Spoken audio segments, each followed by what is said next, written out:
সেই ব্যবস্থা আমি নেব। আমরা জানি সরকারি হাসপাতালে ডাক্তার থাকে না, উপজেলা স্বাস্থ্য কমপ্লেক্সে ডাক্তার পাওয়া যায় না, ওষুধ পাওয়া যায় না, অপরিচ্ছন্ন, নোংরা।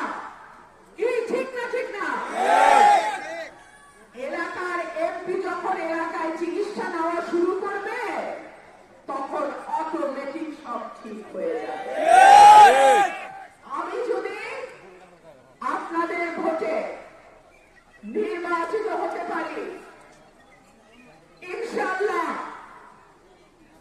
আমার স্বাস্থ্য পরীক্ষা থেকে শুরু করে চিকিৎসা এই উপজেলাতেই হবে। আমি যখন উপজেলায় চিকিৎসা নেব তখন আপনারা দেখবেন উপজেলার স্বাস্থ্য ব্যবস্থার চেহারাই পাল্টায়। গত 15 বছর আমরা দেখেছি